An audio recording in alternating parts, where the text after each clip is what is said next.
Hello everyone, welcome to this first LS-DYNA beginner tutorial.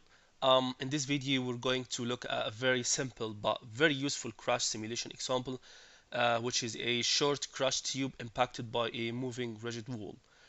This is a very good first example because it includes many important LS-DYNA concepts. We're talking about material definition, shell elements, contact boundary conditions, and a moving rigid wall, and in addition of course to the output databases. So by the end of this video you should be able to understand the basic structure of an LS-DYNA keyword file, and also to understand what each main part of the model is doing. So as you can see here, this model represents a thin wall tube that's being crushed by a moving rigid wall from the top. The tube is made from shell elements, as you can see, which are like it's commonly used for thin structures like crash boxes or automotive parts, also sheet metal components and energy absorbers in general. So the rigid wall would be moving from from downward towards the tube. Let me adjust it again with an initial velocity, and it will be compressing the tube and causing progressive folding, as you will be see at the end after we finish the simulation. This type of simulation is very common in crashworthiness because we're interested in how much energy the structure can absorb during this impact. All right. And before I start explaining, you have to just remember one thing only, is that we're in LS-DYNA. We usually define the model using we call it a keyword file, right? And this file will contain the geometry, the materials, the contacts, the boundary conditions, the loading, and also the output requests that we want to see. All right. I opened this file, what we call LSP post. This is a free software that we usually use to create our files, especially if you're a beginner. We usually use this free software, but this is just, this is just an interface, right? The original file itself, we can open it with just a simple editor program, very simple, like text, just like you're opening a text file. This is the original file. If you have the ability to write it yourself, you will not be needing, I mean, in an advanced stage, you will not be needing even to use LSP post, and you can write everything and modify anything you like immediately using this simple editor file. Every LS-DYNA, as I said, we call it keyword file. So every keyword file starts with the keyword, which is called keyword, as you can see here. And start, as you can see, any keyword starts with an asterisk, like you see in this one here. And it ends with the keyword called end. Let's scroll down to the end here. All right. So this is for any LS-DYNA file or key file.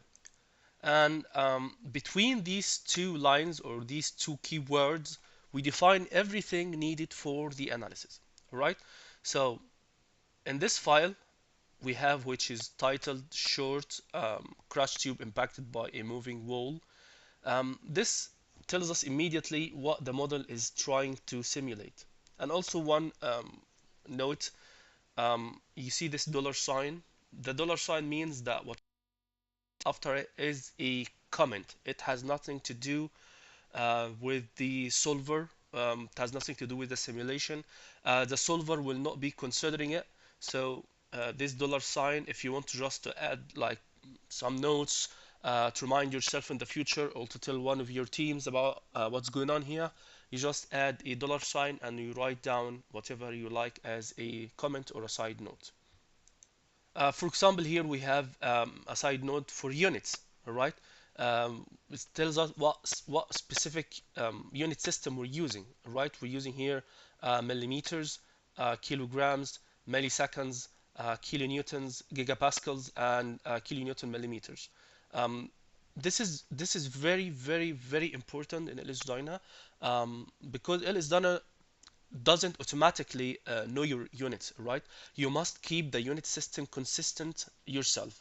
Um, this is a very common beginner mistake, that mixing millimeters with meters or kilograms, tons, and that actually can completely destroy your results.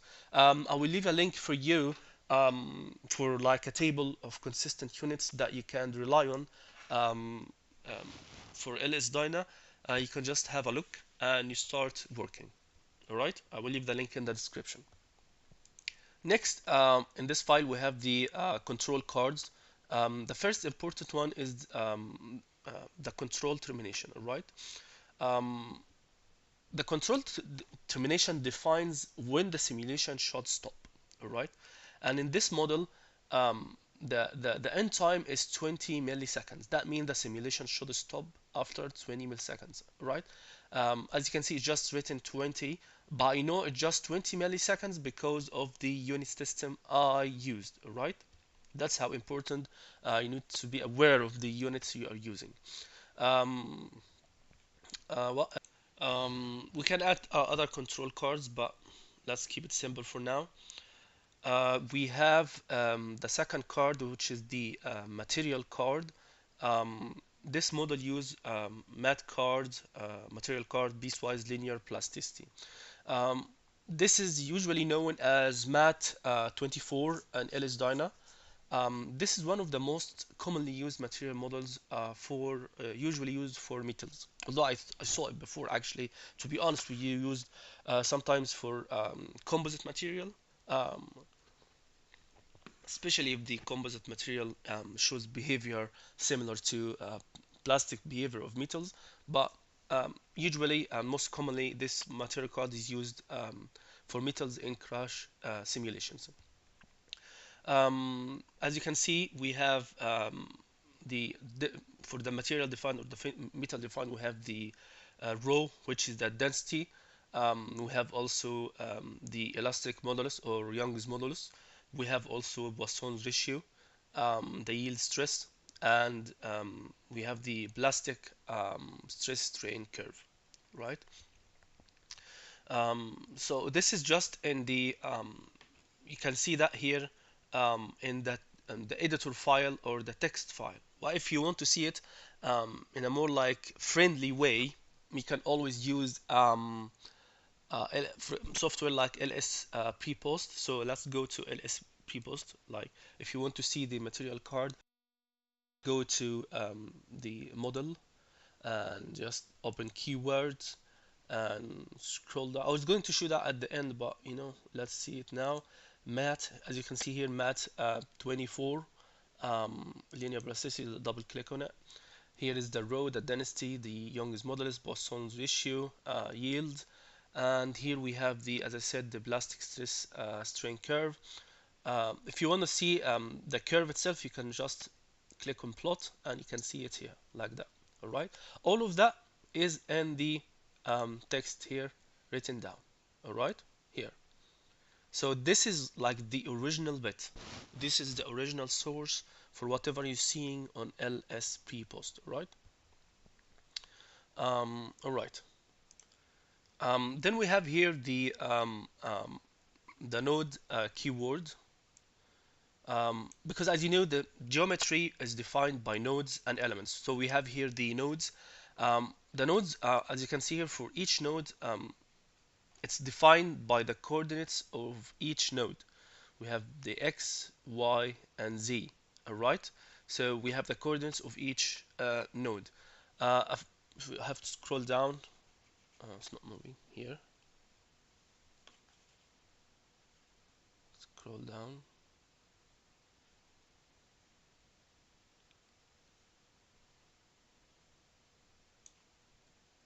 All right, this is the end of the node keyword.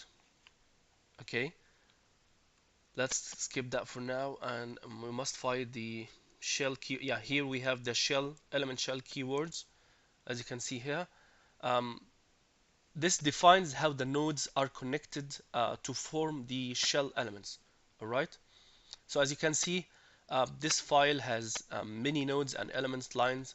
Um, you don't need to, like, now as a beginner, you don't need to understand every line, right? You have only to understand that nodes define the points in space.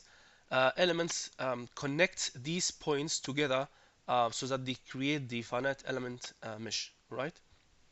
Of course, in LSP post, we can view this mesh visually, which is like much easier than reading thousands of nodes and element lines manually, right? So the translation for all of these numbers is just the mesh we see here. Let's close that. This is the translation of these nodes and this geometry you see in here, right? Let's go back again. Scroll up to where we stopped. All right. All right. Now we come to one of the most important topics from LS-DYNA actually, which is contact.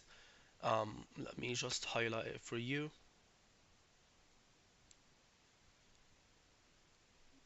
Mhm. Um, well, the thing is, this is commonly used when a structure. This card is called contact automatic single surface, right? And this contact card, this is usually or commonly used when the structure may fold and come into contact with itself. So that's exactly what happened during, of course, when you crush the tube. That will happen, and as the tube collapses, different parts of the tube may touch each other. Um, so this contact card includes friction values as well. We use here 0.8. As you see, this is the friction we use, 0.08 as a friction value. So as a beginner, you should only remember that if the contact is missing or badly defined, the simulation may become unrealistic, right? Because parts may pass through each other. That if the simulation even works, the parts will just pass through each other, and forces may become unstable, or the model may terminate, as I said.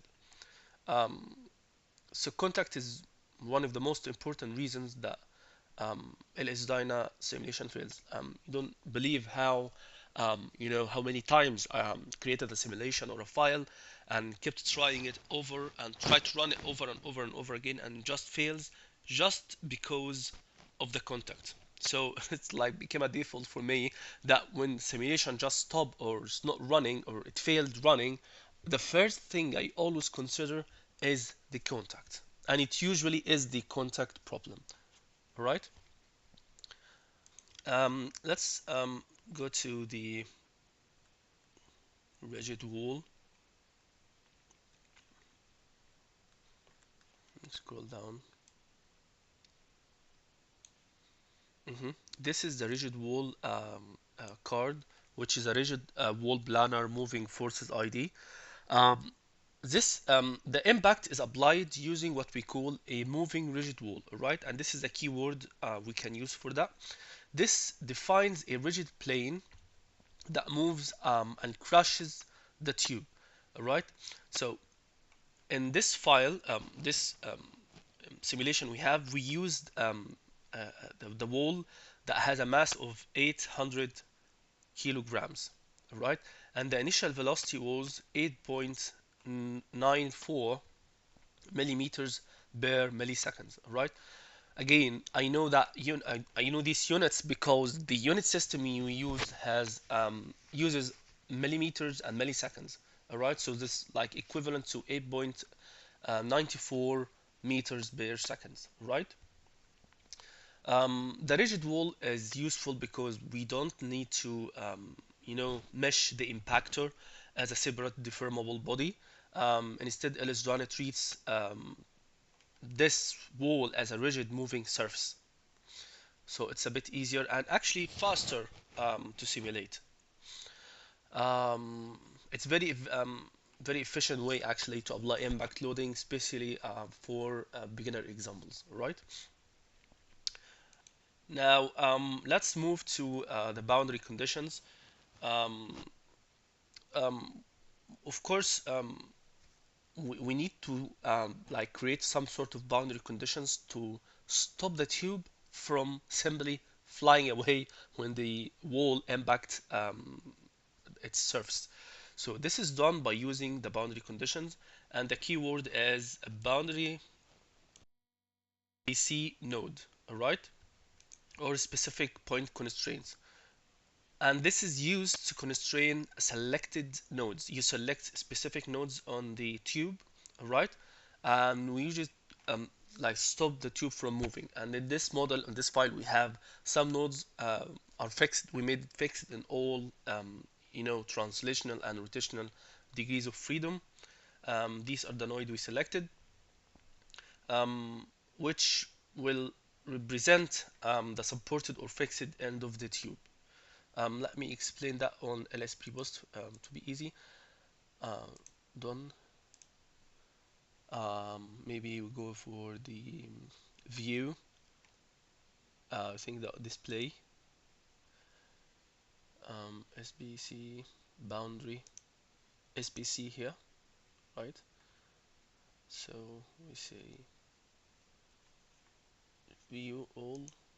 As you can see here, this point at the end of the tube that we use to fix. So the rigid wall will be coming from up to down, downward, right? So, and here we fixed the end of the tube, so it will not be moving.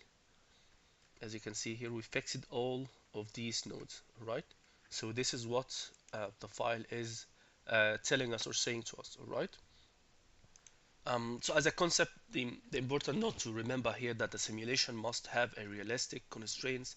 If the boundary conditions are wrong, the results will not represent the problem you're trying, the physical problem you're trying to simulate, right? So finally, we have to define the output databases. Let me scroll back up.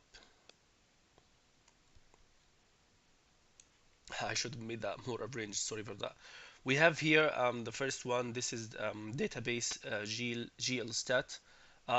This like to allow us to see the global energy information.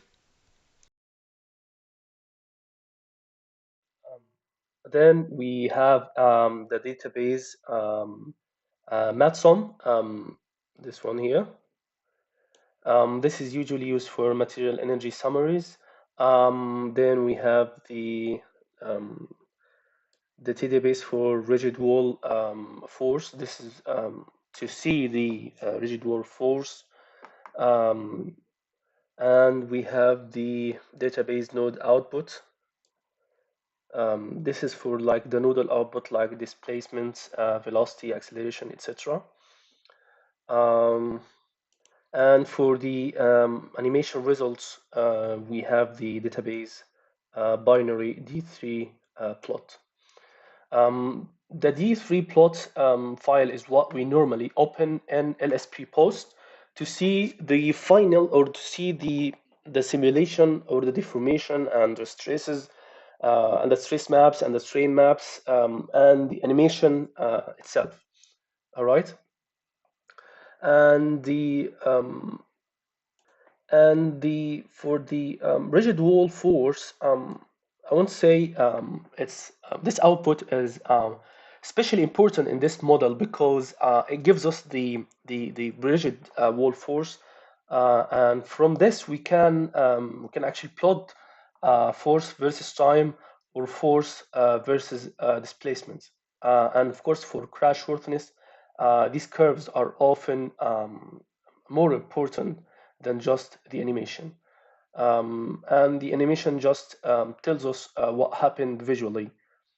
Um, and the curves would tell us whether the structure is performed well or not. So these are the main structure of the file itself. Okay, as I said, You can use, I will go back and in a bit now to the LSP post file. Let me just close this one. All right. You can just modify the file directly, or you can do everything you want in LSP post. And just to go through LSP post, here we have this is the material card we started with. All right, you can just this is the specific material card we have, MAT24. And if you want to see the rest of the material card, you just can go to all, press here, and you can have here all of these are different. This is the one we're using, it's highlighted in blue. All of the material cards you use for different all sorts of engineering materials, all of that, all the way. We also discussed the rigid wall. This is the material card for rigid planar moving forces. If we open it like that, we'll see, as I said, we have 800 kilograms as a mass and the initial velocity in this card in here. We saw the boundary condition, the SPC nodes, and this is the material card for contact. We're using automatic single surface. You can just, add whatever you like in here and just save the file, all right? If, let's say, you want to modify something in a kind, in a fast, even if as a beginner, you can just, you want to modify something in the file itself in a kind of fast way.